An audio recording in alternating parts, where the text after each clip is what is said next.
여러분 안녕하십니까? 오늘은 육체로 고난을 당한 자는 죄가 없노라 라는 말씀을 드리겠습니다. 여러분이 제목만 보고 생각하신 것은 육체로 하는 노동이나 아픔이나 고통을 생각하셨을 것입니다. 결코 아닙니다. 성경의 모든 말씀은 육적인 뜻이 아닙니다. 초림 때에 말씀이 육신이 되어 인간의 육체로 오신 주님은 오늘날 실상으로 나타날 영혼 육의 육체를 입은 그리스도를 위해 몸소 육체가 십자가에 달리시는 고통을 당하심으로 죄사함을 받을 수 있는 방법을 알려주셨습니다. 이렇게 십자가 사건으로 보여주신 방법에 따라 말세를 만난 우리는 자기의 자아를 십자가에 달아 죽이는 고통을 겪어내야 합니다. 이것을 가리켜 마가복음 8장 34절과 같이 자기를 부인하는 스타우로스라 합니다. 또한 로마서 8장 7절과 같이 하나님과 원수가 되는 자기 육신의 생각을 부인하고 영의 생각으로 거듭나는 것입니다. 이는 율법을 진리로 이해하며 자아를 십자가에 달아 가혹하게 죽이는 고난의 혼인잔치가 이루어져야 합니다. 주께서 말씀이 육신이 되어 오셨다가 하늘로 가신 후 진리의 성령으로 다시 오시기까지 세상 임금들이 어둠의 복음으로 통치하던 기독교의 말세인 지금은 빛으로 거듭나기 위하여 자기 육체 안에서 십자가로 자아를 죽이는 고난이 이루어지는 시대입니다. 성경은 이것을 재창조라고 합니다. 지금은 재창조의 시대로서 하나님의 마지막 역사가 시작되었습니다. 이 마지막 역사에서는 실상으로 나타난 예수 그리스도를 숨겨두고 안식년을 거쳐 영원한 생명을 주는 시대입니다. 예수란 하나님이 구원하신 자란 뜻이며 세상에 숨겨진 이름입니다. 그리스도란 기름 부음 받은 자란 뜻이며 세상에 드러난 이름입니다. 예수 그리스도는 나사렛인이며 이는 세상에 숨겨진 것을 드러내는 자라는 뜻입니다. 누구든지 이렇게 하나님이 구원하신 기름 부음 받은 자로서 숨겨진 진리를 드러내는 자가 되려면 반드시 자신의 자아를 십자가로 죽이는 고난이 필수적입니다. 이런 육체의 고난이 없이는 그 누구도 거듭나거나 재창조될 수가 없습니다. 고난이란 단어는 파스코로서 고난당하다, 고통스러운 감각이나 인상을 체험하다라는 뜻입니다. 감각은 신체기관을 통하여 안팎의 자극을 느끼거나 알아차리는 것을 말합니다. 이는 히브리서 8장 10절과 같이 자기의 생각에 두고 마음에 기록하는 새 언약의 법, 즉 진리를 통해 자기의 인성이 어떤 모습인지 선과 악으로 분별하는 자기 보기를 통하여 신성으로 거듭나는 과정에서 느끼는 감각을 말합니다.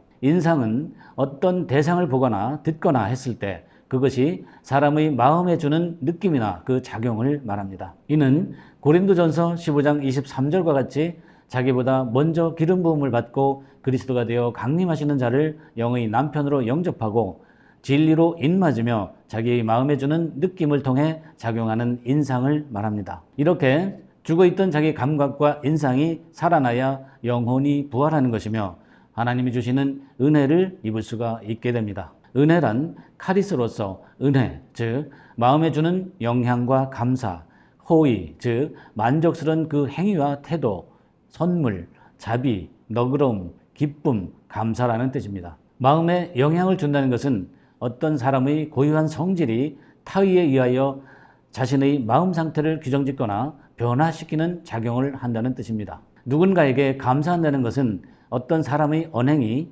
자기에게 도움이 되거나 흐뭇하여 그에 보답하고자 하는 마음이 생긴다는 뜻입니다. 하나님께서는 모든 인간들이 왜 이런 고난받기를 원하고 계실까요? 모든 첫사람들은 각자 죄 가운데에서 자기 정욕대로 자기 잘난 것에 살아갑니다. 그러므로 이런 인간들이 창조주를 찾고 구하며 고난을 통해 죄를 사함받고 거듭나기를 바라시기 때문입니다. 베드로전서 4장 16절로 18절을 보겠습니다. 만일 그리스도인으로 고난을 받은 즉 부끄러워 말고 도리어 그 이름으로 하나님께 영광을 돌리라.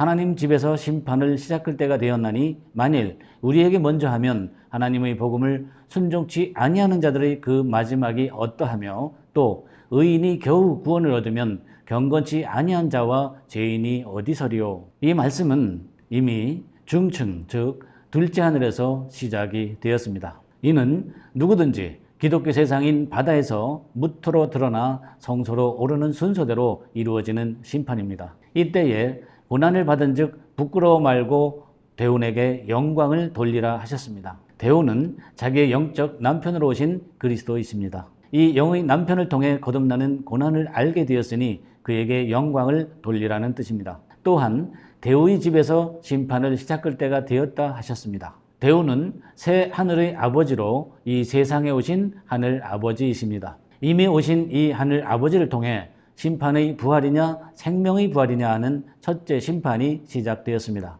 이때 각자에게 단 한 번의 기회로 주어진 새 절기 안에서 육체의 고난을 어떻게 받았느냐 하는 판결이 내려집니다. 새 절기란 유월절이라 하는 무교절과 칠칠절과 초막절을 말합니다. 절기에 대해서는 다음 기회에 다루도록 하겠습니다. 그 판결의 기준은 육신의 생각으로 마음의 훈련을 하였느냐 아니면 영의 생각으로 마음의 훈련을 하였느냐 하는 판가름입니다. 각자에게 주어진 절기 안에서 진리로 인을 맞으며 어느 쪽으로 마음의 훈련을 하였느냐 하는 결과는 분명하게 드러나게 됩니다. 하늘의 명령에 절대적으로 순종하고 계명을 지킨 자는 반드시 나사로와 같이 구렁을 통과하여 하나님의 도우심을 받게 되고 성령이 임하시면 생명의 부활로 판정이 되어 그리스도 즉 첫 열매가 됩니다. 이것을 가리켜 11조라 하는 것입니다. 이것이 재창조되어 새 사람으로 거듭난 것이고 선한 의인의 삶이며 신으로의 회복입니다. 그러나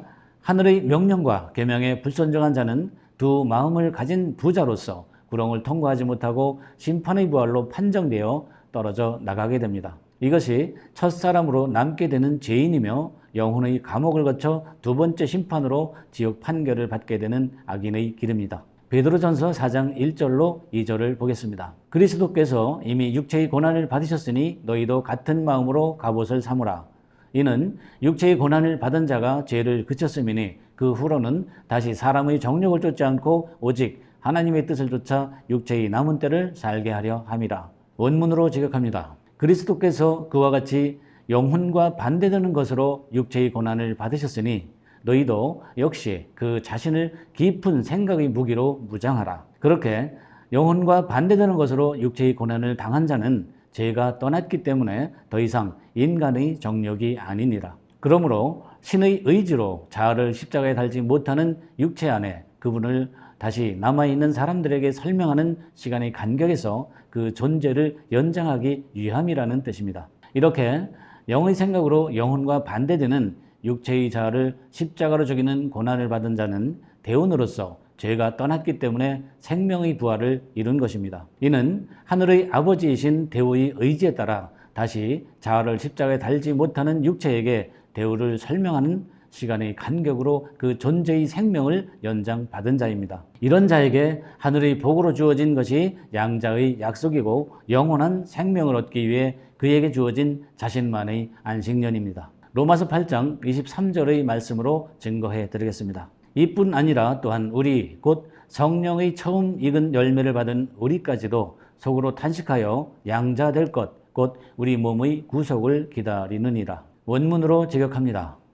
더욱이 홀로가 아님에도 불구하고 또한 바로 그 성령의 첫 열매를 붙잡은 그 자신 역시 그 자신 안에서 탄식하며 양자로 이 우리 몸의 구속을 학수고대한다는 뜻입니다. 이렇게 기름 부음으로 성령의 처음 익은 열매를 받은 대운이 되었어도 좁은 문에서 탄식하며 영혼 육의 영생을 얻는 하나님의 아들로 입적이 되기를 기다리며 자기 몸의 구속을 학수고대하는 안식년을 보내야 합니다. 레위기 25장 8절로 12절의 안식년과 희년은 새 하늘의 새 땅에 감추인 매우 중대한 하늘의 기밀입니다. 그러므로 안식년과 희년의 천기는 여호와의 총회, 즉 장자들의 총회로 오시어 구렁을 통과하는 분만 느끼고 깨닫게 될 것입니다. 여러분은 마틴 루터의 종교개혁 이후 그동안 성경을 문자적으로 보고 세상적으로 전하는 땅의 임금들로 인하여 성경 해석이 서로 달라 분파되고 서로 다른 교리를 만들며 쪼개진 여러 교단들의 잡다하고 낯선 교리들을 따라오셨습니다. 마틴 루터는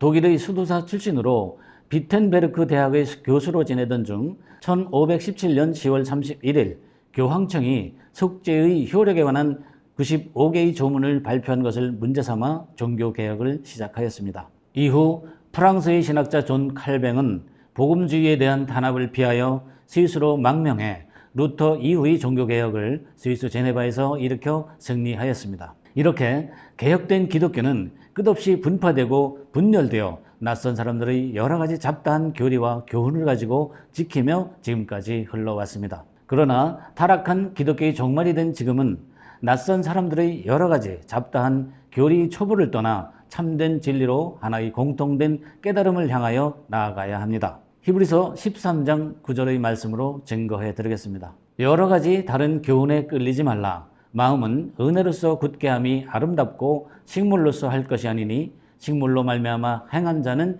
유익을 얻지 못하였느니라. 원문으로 직역합니다. 여러 가지로 또는 잡다한 또 낯선 사람의 교리를 가지고 가지 말라.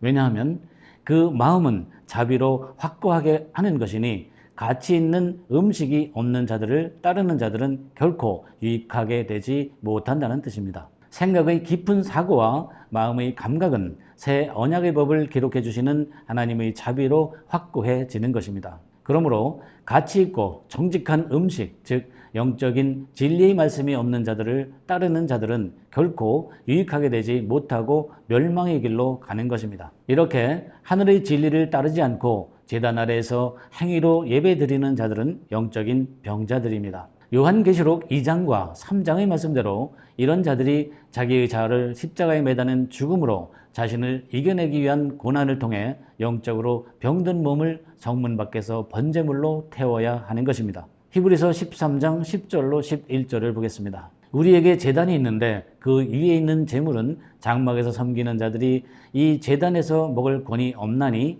이는 죄를 위한 짐승이 피는 대제사장이 가지고 성소에 들어가고 그 육체는 영문 밖에서 불사름이니라. 원문으로 직역합니다. 제단을 소유한 그 장막에서 예배하는 자들이 그것으로 말미암아 먹을 특권을 결코 소유하지 못하였으니 왜냐하면 죄를 통한 동물의 그 피는 그 대제사장을 통하여 그 거룩한 곳의 성전 안으로 들어가고 이들의 그 몸들은 그 병치를 옆으로 던져 밖에서 그것들을 태워버린다는 뜻입니다. 여기 본문에서 번역자가 영문이라 번역한 단어는 파렘블레로서 영문이란 뜻이 아니라 병치를 옆으로 던지다, 즉 야영, 막사, 성이란 뜻입니다. 이는 구약에서 짐승을 잡아 번제단에 태웠던 것은 오늘날 육체의 고난을 통해 영적인 병자의 몸이 거듭나도록 자신의 자아를 태워 죽이는 것을 모형으로 보인 것입니다. 주께서도 자기의 피로 거룩하게 하기 위하여 성문 밖에서 고난을 당하셨습니다. 히브리서 13장 12절로 증거해 드리겠습니다. 그러므로 예수도 자기 피로써 백성을 거룩하게 하려고 성문 밖에서 고난을 받으셨느니라. 원문으로 직역합니다. 그러므로 예수 또한 자기 자신의 그 피로 말미암아 거룩하게 하기 위하여 그 성문 밖에서 고난을 당하셨다는 뜻입니다. 이와 같이 우리도 주님을 따라 성문, 즉 성소의 대문 밖들에서 자신을 태우는 번제단으로 육체의 고난을 당해야 합니다. 여러분, 이제는 새 하늘의 진리가 조금은 들리십니까? 반드시 영적으로 들리셔야 하고 논리적으로 이해가 되셔야 합니다. 장자들의 총회에서는 의에 줄이고 목마르며 영혼이 곤고하여 심령이 가난하신 분들의 메일이나 문자나 전화를 기다리고 있습니다. 감사합니다.